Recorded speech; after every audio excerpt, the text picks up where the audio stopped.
கண்டிக்கின்றோம். அரசு அதிகாரிகளை கண்டிக்கின்றோம். தடை செய் தடை செய் பிளான்டை தடை செய் தடை செய் தடை செய் கல் குவாரியை தடை செய். கண்டிக்கின்றோம் கண்டிக்கின்றோம் அரசு அதிகாரிகளை கண்டிக்கின்றோம். கண்டிக்கின்றோம் கண்டிக்கின்றோம் நடவடிக்கை எடுக்காத அதிகாரிகளை கண்டிக்கின்றோம். கண்டிக்கின்றோம் கண்டிக்கின்றோம் மாவட்ட ஆட்சியரை கண்டிக்கின்றோம். தடை செய் தடை செய் பிளான்டை தடை செய் தடை செய் தடை செய் கல் குவாரியை தடை செய். கைது செய் கைது செய் கல் குவாரி உரிமையாளர் உரியசனை கைது செய். கண்டிக்கின்றோம் கண்டிக்கின்றோம் மாவட்ட ஆட்சியரை கண்டிக்கின்றோம். தடை செய் தடை செய் கல் குவாரியை தடை செய். தடை செய் தடை செய் கண்டிக்கின்றோம் கண்டிக்கின்றோம் மாவட்ட ஆட்சியரை கண்டிக்கின்றோம். கண்டிக்கின்றோம் கண்டிக்கின்றோம். என் பேர் காசிநாதன், தமிழர் தேசம் கட்சியுடைய மாநகர் மாவட்ட செயலாளர். வந்திருக்கவங்க எல்லாருமே புதுவையில் கிராமத்தை சேர்ந்தவங்க. இந்த கிராமத்துக்கு அருகில் சில நாட்களுக்கு முன்னதாக எம்எம் கல்குவாரி மற்றும் தார் பிளான்ட் இந்த நிறுவனங்கள் ஓப்பன் பண்ண போகிறாங்க. இந்த தார் பிளான்னாலையும் கல்குவாரினாலையும் சுற்றி இருக்கக்கூடிய 15க்கும் மேற்பட்ட கிராமங்கள் பாதிக்கப்படுது. அதாவது புற்றுநோய் தொற்றுநோய் எல்லாம் வரதுக்கான எல்லா அபாயமும் இருக்குது. நாங்கள் இந்த இடத்துலேருந்து நாங்கள் அப்புறப்படுத்தணும், இதை தடை செய்யணும்னு சொல்லி பலதகட்ட போராட்டமாக நாங்கள் மாவட்ட ஆட்சியர் மனுவாக கொடுத்துரும், போராட்டமாகவும் நடத்திட்டோம். ஆனால் மாவட்ட ஆட்சியரும் சரி சம்மந்தப்பட்ட அதிகாரியும் சொல்லி சம்மந்தப்பட்ட மக்களை வந்து சந்தித்து ஒரு விளக்க பொதுக்கூட்டம் கூட நடத்தலை.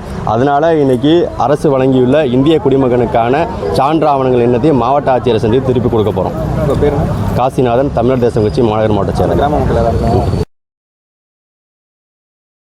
அதனால் எங்களால் போக முடியல, ஆடு மாடெல்லாம் மேய்க்க முடியலை, குடியிருக்க முடியலை. அங்கேருந்து வெடி வெடிக்கவும் அதிர்வு வீடெல்லாம் மக்கள்லாம் இருக்க முடியலை. வயலெல்லாம் விவசாயம் பண்ண முடியலை. அங்கேருந்து கல் வந்து விவசாய கூலி வேலை பார்க்குற இடத்துல வந்து கல் விழுகுது மேலே. அதனால் வீட்லேயும் இருக்கும் எங்களுக்கு முடியலை. பிள்ளைங்கள்லாம் வச்சுக்கிட்டு எங்களால் இருக்க முடியலை. புதுவை கிராமத்தில் ஸ்கூலுக்கு பிள்ளைங்க ரோட்டில் நடந்து போகவும் முடியலை. இதனால் தார் பிளான்ட்டு இருக்கக்கூடாது எங்கள் வீட்டில். அதனால் இப்போ ரொம்பவே அப்போ பாதிப்பு நடக்குது பிள்ளைங்களுக்கு கழிவுகளுக்கு வந்துக்கிட்டு தண்ணி வந்து எங்கள் ஊர் குடிய தண்ணிக்கு வந்துக்கிட்டு இருக்குது அந்த லைனில். அதனால் எங்களுக்கு அதிகமாக நோய் வர காரணம் இருக்குது இங்கே. அதனால் தார் பிளான்ட்டு இருக்கக்கூடாது, எங்களுக்கு கல்குவாரி இருக்கக்கூடாது. அதனால போராட்டம் 3 மாதமாக பண்ணிக்கிட்டு இருக்கேன். நீங்கள் எந்த ஆக்ஷன் இன்னும் எடுக்கலை. நாங்களும் 100 வாட்டி வந்துட்டோம், எந்த உதவி செய்யலை. எங்களுக்கு கலெக்டர் வந்து பார்க்கல. வந்து பாருங்கள், நடக்க கூட முடியலை. அந்த மாதிரி இருக்குது ரோடு. 100 ராலி ஒதுங்கி என்னால் ஸ்கூலுக்கும் போக முடியலை பிள்ளைங்க. நாங்களும் நடக்க முடியலை, ஆடு மாடு மேய்க்க முடியலை, வயக்கையில் விவசாயமும் பண்ண முடியலை. அவ்வளோ ஒரு கஷ்டமாக இருக்குது. கல் வந்து தலையில் விழுகுது. என் பேர் மாறிக்க. தீர்வே கிடைக்க மாட்டேங்குது. நாங்களும் பல வாட்டி வந்துட்டோம், கலெக்டர்கிட்ட மனு கொடுத்துட்டோம், போராட்டம் கூட பண்ணி பார்த்துட்டோம். எந்த நடவடிக்கையுமே எடுக்க மாட்டேங்கிறாங்க. எங்களுக்கு ஒரு நடவடிக்கை எடுத்து கொடுங்க. என்ன இங்கே பாருங்க,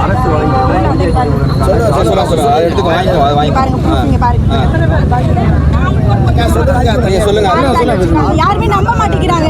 நாங்க என்னங்க பண்றது? தார் பிளான்ட் இருக்கீங்க பாருங்க, ஆரம்பிச்சிருக்காங்களா, இதை தடை செய்ய சொல்லி நாங்க ஃபர்ஸ்ட் டேவே அங்கே போய் நாங்க சொன்னோம், இதை வைக்காதீங்க, நீங்க கல்குவாரி இருக்குது, வீடு பக்கத்திலே இருக்கு, மக்கள்லாம் வசிக்கிறாங்க, கல்லெல்லாம் வந்து விழுகுது அப்படின்னு கூட சொல்லிட்டோம். யாருமே அவங்க ரெஸ்பான்ஸ் கூட பண்ண மாட்டேங்கிறாங்க. எத்தனை வாட்டி நாங்க போராடுறது? கிட்டத்தட்ட 1.5 மாசமா நாங்க போராடி எந்த நடவடிக்கையுமே எடுக்க மாட்டேங்கிறாங்க. கை குழந்தையோட நாங்க என்ன பண்றது? ஊர்ல இருக்கிறதா இல்ல நாங்க வந்து நாங்க இங்க வந்து குடியிருக்கிறோம். எங்களுக்கு வந்து நாங்க எங்க ஊர்லயே நாங்க இருக்கலங்க. நாங்க இங்க வந்து என்னென்ன பாதிப்பு வருதுங்க அந்த கல்குவாரினால வந்து தூசி அதிகமா வருதுங்க. சுவாச கோளாறு ஏற்படுது. எங்களுக்கு அதிகமா தூசி வருது. வெடி வைக்கிறாங்க. வீடெல்லாம் வந்து அப்படியே அதிர்ந்து வீடெல்லாம் அப்படியே வெடிப்பா வருதுங்க. வீடெல்லாம் வந்து சரியில்லாம எங்களுக்கு நாங்கள் கொஞ்ச நாள் கூட இருக்க முடியுமா என்னன்னு தெரியல. நாங்கள் கட்டியிருக்கோம், புதுசாக கட்டியிருக்க வீடு முத கொண்டு எல்லா வீடுமே வெடிப்பா இருக்கு. குடி தண்ணி பாருங்க, போர் இருக்குது, போர். அந்த குடி தண்ணி அந்த கல்குவாரில இருந்து வர்ற தண்ணி எல்லாமே அப்படியே குளத்துக்கு கரெக்டாக அந்த போர் இருக்க இடத்துல தான் வந்து வருது. அந்த பாலம் வழி அப்படியே போர் இருக்க இடத்துல தான் வருது. குடிக்கிறதுக்கு தண்ணி வசதி நாங்கள் அந்த குளத்து தண்ணியை தான் குடிக்கிற மாதிரி இருக்கு. அதனால நிறைய ப்ராப்ளம் வருது. ஸ்டார் பிளான் ஓப்பன் பண்ணாங்கன்னா சுவாச கோளாறு வரும், புற்றுநோய் வரும், எவ்வளவோ நிறைய பிரச்சனைகள் வர வாய்ப்பு அதிகமாக இருக்கு. என்ன நடவடிக்கை தேவை? எங்களுக்கு வந்து அந்த கல்குவாரி இருக்கக்கூடாது, தார் பிளான் இருக்கக்கூடாது. இதை வந்து நீங்கள் கலெக்டர் மேடம் எங்களுக்கு தடை செய்யணும். அதுக்கு உத்தரவு கொடுக்கணும். எவ்வளவு குடும்பம் இருக்கீங்க? எவ்வளவு குடும்பம் இருக்கீங்க? நாங்கள் இந்த தார் பிளான் கல்குவாரியை சுற்றி ஒரு 600-700 இருக்கு.